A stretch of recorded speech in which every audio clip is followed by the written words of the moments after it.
그때 그 낡은 분식집, 미래분식이라고 삐뚤빼뚤 쓴 간판 아래에서 나는 늘 손님들에게 모진 소리나 퍼붓는 늙은 고집불통이었지요. 이 골목에서 내가 얼마나 악명 높았는지 모르는 이가 없었답니다. 멸치 육수 끓이는 냄새만큼이나 퀴퀴한 내 성깔 때문에 단골들도 혀를 차곤 했었지요. 그 시절 낡은 나무 의자에 앉아 덜그럭거리는 냄비 뚜껑을 보며 나는 세상 모든 것을 내가 다 알고 판단해야 직성이 풀리는 사람이었답니다.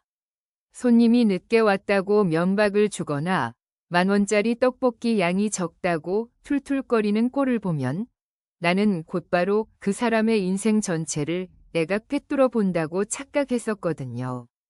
돈 내고 와서 밥을 얻어먹는 주제에 뭘 그리 말이 많으신가. 내가 이 동네에서 30년을 장사했는데 지금 내 눈에 안 맞는 걸 고치겠다고 덤비는 건가? 이런 식으로 쏘아붙이는 게 일상이었지요.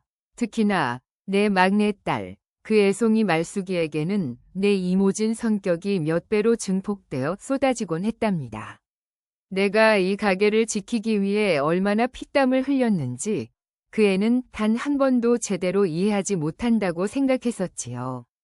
그 애가 밥 때마다 곁에 없으면 마치 가게의 근간이 흔들리는 것 같은 불안감과 분노가 치밀어 올랐거든요.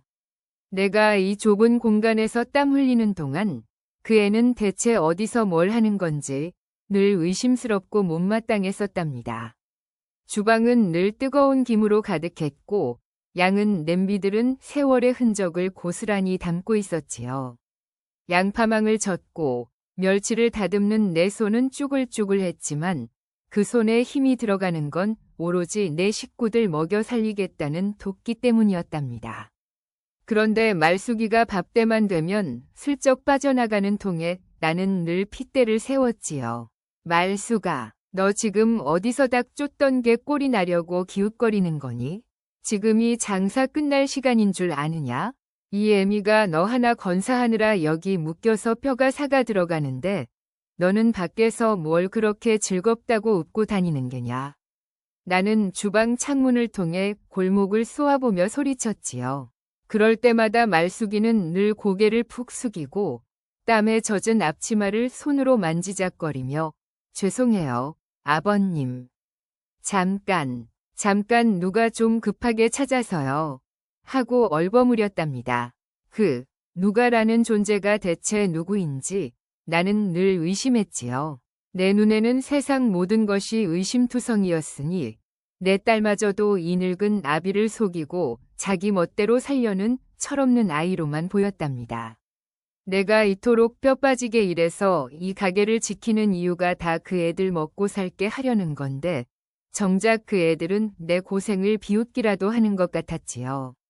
저 낡은 나무 선반 위에 쌓인 재고 식재료들처럼 내 속마음에도 불만과 짜증이 잔뜩 쌓여만 갔답니다. 내 고집이 워낙 세서 한번 내뱉은 말은 천둥이 쳐도 멈추지 않는 독불장군이었지요. 그러던 어느 날 가게 앞에 놓인 낡은 현금 등록기 위에 대학 등록금 납입 고지서가 꽂혀 있는 것을 발견했지요. 큰아들 녀석이 벌써 대학 3학년인데 아직도 돈 문제로 얼굴을 찡그리고 다니더니 결국 일이 터진 모양이었답니다. 고지서에는 납부 기한 경과, 추가 등록금 미납 시 제적 처리될 수 있음이라는 붉은 글씨가 마치 내 심장에 못을 박는 것 같았지요. 나는 그 종이를 쥐고 심장이 멎는 것 같았답니다. 이 미련한 늙은이가 여태껏 번 돈이 고작 이 정도였나 싶어서 주먹을 꽉 쥐었지요. 그 순간 내 머릿속에는 온통 말숙이의 얼굴이 스쳐 지나갔답니다.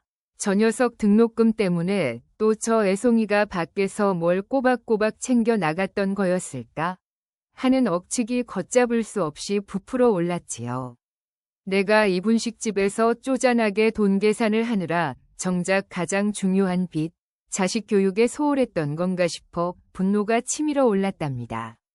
나는 곧장 가게 문을 굳게 잠가버리고 잔뜩 찌푸린 얼굴로 은행으로 향했지요. 등록금을 당장 해결하지 못하면 큰아들이 평생을 후회할 것 같다는 생각에 내 늙은 어깨가 짓눌리는 것 같았답니다.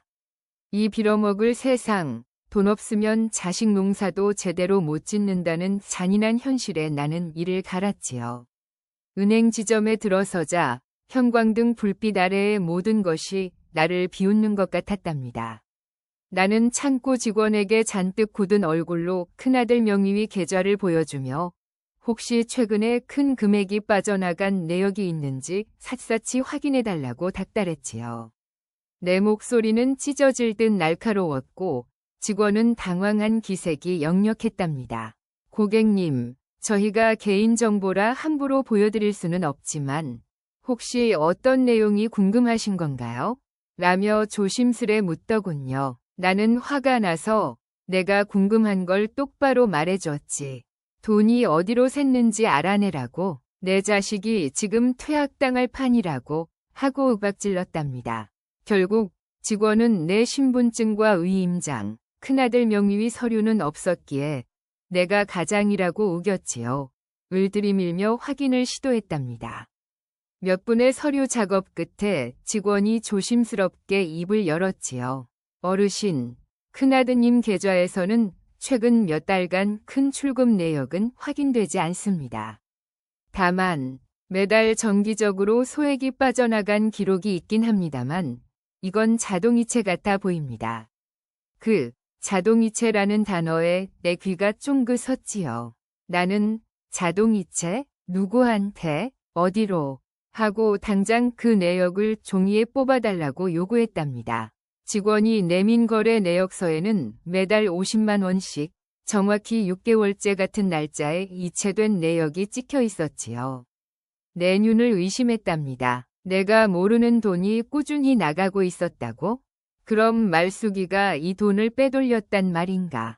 분명히 저 녀석 등록금 걱정하는 척하더니 지 돈 따로 빼돌린 거였어. 내 머릿속은 이미 확신으로 가득 찼답니다. 나는 분노로 떨리는 손으로 그 내역서를 꽉 쥐고 은행을 박차고 나왔지요. 이 배신감, 이 늙은 아비에게 자식들이 저렇게 잔인할 수 있단 말인가 싶어 가슴이 찢어지는 것 같았답니다. 집으로 돌아오는 길, 골목길의 흙먼지마저도 나를 비웃는 것 같았지요. 나는 곧장 말숙이 방으로 쳐들어갔답니다. 말숙이는 늘 이 방에 있으면서도 왠지 모르게 나와 거리를 두려고 했었지요. 방 안은 늘 좁고 어수선했는데 낡은 책상 위에는 그림 도구와 스케치북들이 널려 있었답니다. 내가 그 꼴을 보며 너, 이놈의 그림 타령은 언제까지 할 텐가? 밥이나 벌어먹을 생각을 해야지 하고 쏘아붙이곤 했었지요. 오늘은 달랐답니다. 내 손에 들린 은행 거래 내역서가 모든 증거였으니까요. 말숙이는 책상에 앉아 작은 그림을 그리고 있다가 나를 보자마자 화들짝 놀라더군요.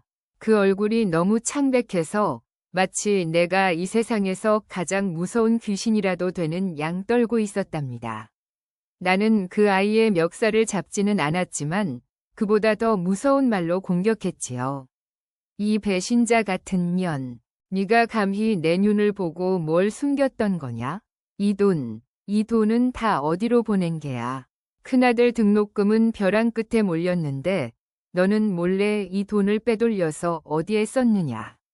네가 만약 이 돈으로 내 쓸데없는 그림쟁이 짓이나 하고 다녔다면 오늘 이 자리에서 내 다리를 부러뜨릴 것이다. 내 목소리는 너무나 사납고 독해서 나 자신조차도 그 소리가 낯설 정도였답니다.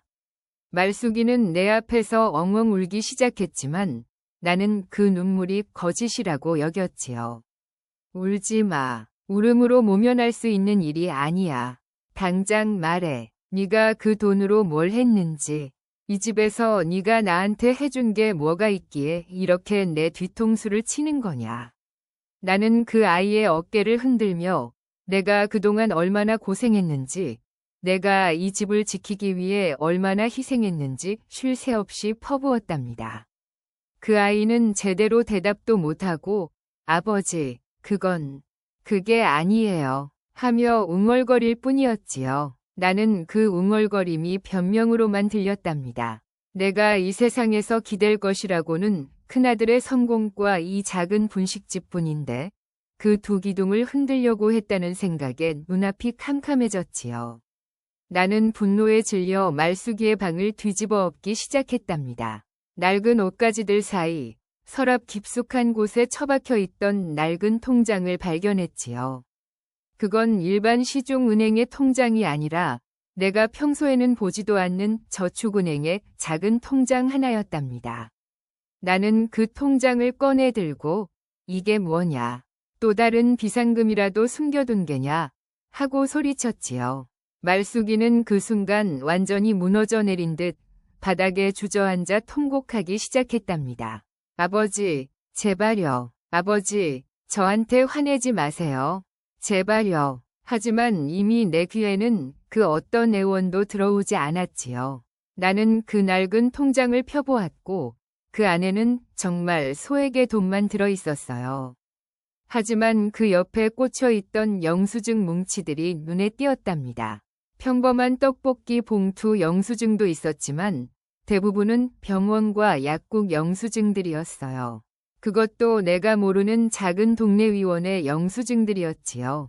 나는 순간 멈칫했지만 이내 다시 그 의심의 눈초리로 영수증들을 훑어보았답니다. 병원? 이 녀석이 어디가 아프다고 꾀병 부리면서 돈을 쓴 건가? 아니면 그 돈으로 딴 사람을 챙긴 건가? 내 속마음은 이미 최악의 상황을 가정하고 있었답니다. 결국 나는 그 낡은 통장과 영수증 뭉치를 들고 다시 밖으로 나섰지요. 내 발걸음은 벼랑 끝으로 향하는 것 같았답니다. 나는 곧장 경찰서가 아닌 가장 가까운 큰 종합병원으로 갔어요. 내가 늘 이 동네에서 큰손으로 통했던 것을 이용해 병원 행정실에 찾아가 확인을 요청했지요. 나는 큰 소리를 쳐서라도 내 딸이 숨기고 있는 진실을 알아내야 한다고 생각했답니다. 큰아들 등록금 문제로 내가 얼마나 급한 상황인지, 그리고 딸이 의심스러운 지출을 하고 있다는 사실을 늘어놓으며 혹시 이 아이가 병원비를 대납하고 있는 사람이 있는지 확인해달라고 끈질기게 매달렸지요. 직원은 당황했지만 내가 너무나 단호하고 끈질기게 나오자 결국 내부 절차를 밟아주었답니다. 혹시 환자 이름이? 묻는 직원에게 나는 말숙이의 이름을 대는 대신 내 딸이 아닌 혹시 이 동네에 사는 누군가의 병원비를 대납하고 있는 것 같다고 횡설수설했지요. 직원들이 몇 번이 확인 끝에 보여준 기록은 충격적이었답니다. 말숙이라는 이름은 없었지만 특정 날짜에 이루어진 수납 기록 중 보호자 또는 대납자, 미상으로 처리된 내역이 있었고 그 내역은 말숙이가 꾸준히 방문했던 그 작은 의원이 아닌 이 대형 병원의 암병동과 연결되어 있었지요. 내 심장이 덜컥 내려앉았답니다. 나는 정신없이 병원 로비를 서성였지요. 그 지독한 소독약 냄새가 내 코를 찌르는 것 같았어요. 내가 그토록 잔인하게 몰아붙였던 내 딸, 말숙이는 대체 왜 이런 곳에 와서 무엇을 숨기고 있었던 걸까요?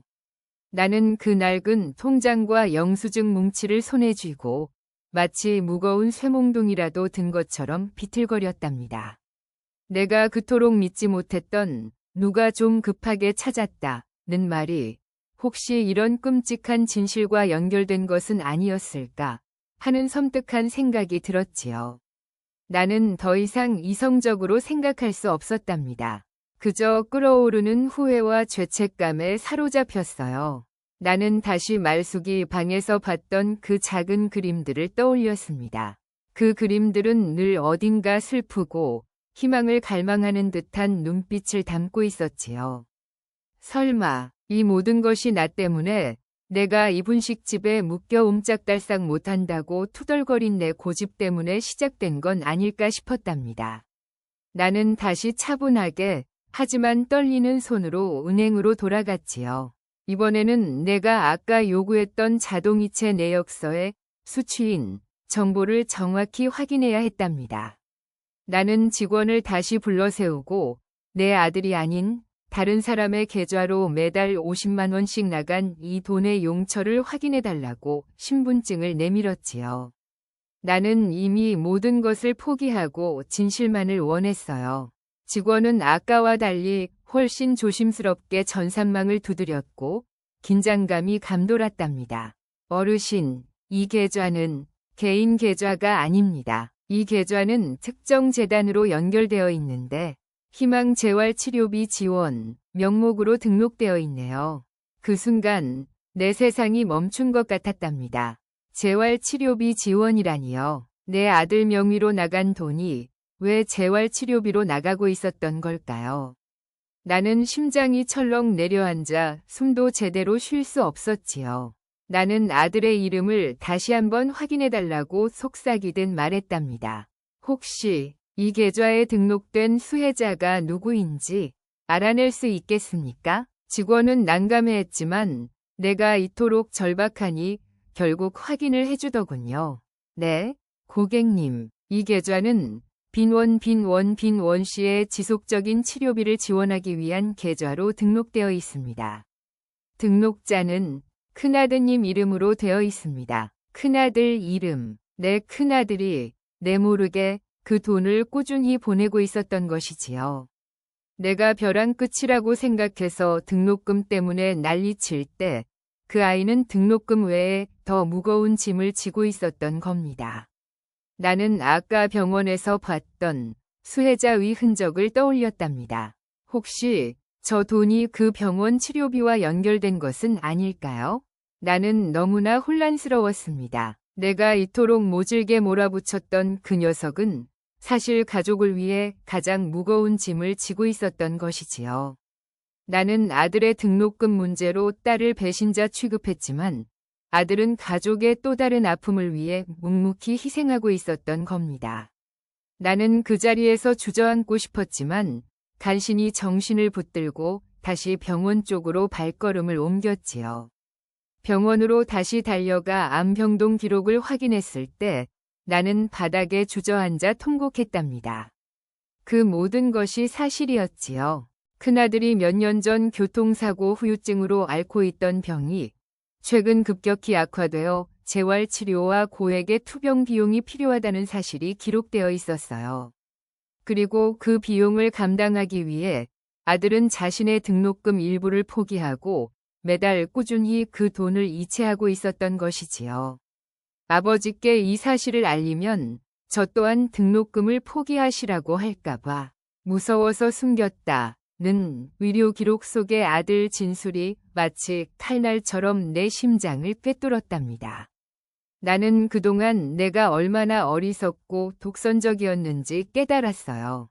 내가 뼈 빠지게 일해서 지키려던 이 분식집과 내 자식들은 내가 생각했던 것보다 훨씬 더 굳건하게 서로를 지탱하고 있었는데 나는 그 사실을 믿지 못하고 가장 소중한 막내딸을 의심하고 모질게 몰아붙였던 것이지요. 말수가. 나는 병원 복도를 울리도록 내 이름을 부르며 뛰쳐나갔답니다. 아까 그 짐을 정리하던 말수기의 방이 아니라 지금은 누워있을 병실로 뛰어갔지요. 병실 문을 열자 말수기는 창밖을 보며 조용히 눈물을 닦고 있었답니다. 그녀의 얼굴은 아까보다 더 지쳐 보였어요. 나는 주저없이 그 아이에게 달려가 품에 안았지요. 나의 이 단단하고 모진 늙은 몸이 그녀 앞에서 완전히 무너져 내렸답니다. 용서해라, 말수가. 내 이 늙은 애미를 용서하거라. 내가 너한테 무슨 짓을 한 거냐. 나는 흐느끼며 말했지요. 나는 네가 그 돈으로 내 인생을 망치고 있다고 생각했어. 나는 네가 아버지를 속이고 있다고 믿었단다. 그런데 네가 이렇게 내 오빠의 무거운 짐을 대신 지고 있었구나.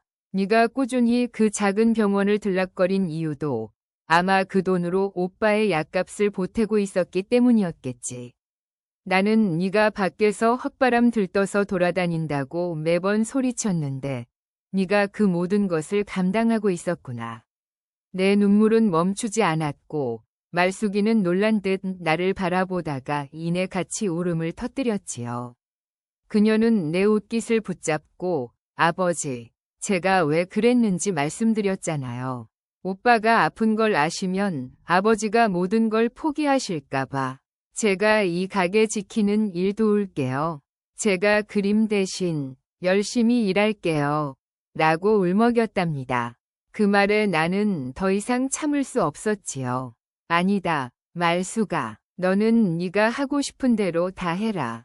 그림도 그리고 내 삶도 살아가야 한다. 이 애비가 그동안 내 꿈을 짓밟으려 했던 죄가 크다. 아빠가 다 알아볼 것이다. 이제부터는 모든 것을 내가 책임지고 해결할 것이다. 나는 그 낡은 분식집 간판 아래서 세상에서 가장 못난 아비였음을 온몸으로 깨달았답니다. 며칠 후 나는 큰아들을 찾아가 모든 것을 확인했지요. 아들은 내 앞에서 펑펑 울었고 나는 그 아이의 등을 두드리며 미안하다고 수없이 되뇌었답니다. 그리고 말숙이와 함께 다시 미래분식으로 돌아왔지요. 가게는 여전히 퀴퀴한 냄새와 낡은 풍경 그대로였지만 내 눈에는 모든 것이 다르게 보였답니다. 나는 말숙이에게 말숙아, 오늘은 아버지랑 같이 이 낡은 메뉴판부터 깨끗하게 닦자 라고 말했지요. 메뉴판은 수십 년 동안 떡볶이, 순대, 튀김 가격이 삐뚤빼뚤 적혀 있었는데 잉크가 번지고 때가 잔뜩 타 있었답니다. 나는 말숙이에게 깨끗한 행주와 세제를 건네주었지요. 네가 밖에서 세상을 배웠으니 이 낡은 메뉴판에 새로운 가격을 매기는 건 내 몫이다. 대신 네가 하고 싶은 일을 포기하지 않도록 아버지가 돕겠다.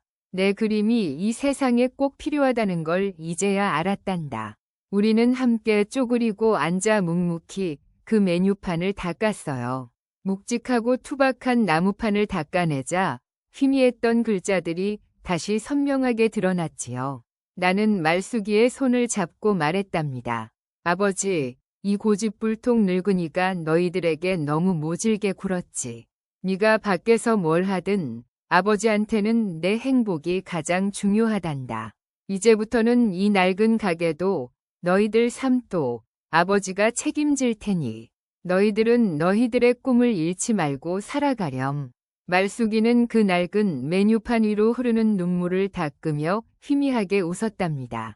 그 웃음은 내가 그동안 보지 못했던 가장 따뜻하고 희망찬 빛이었지요.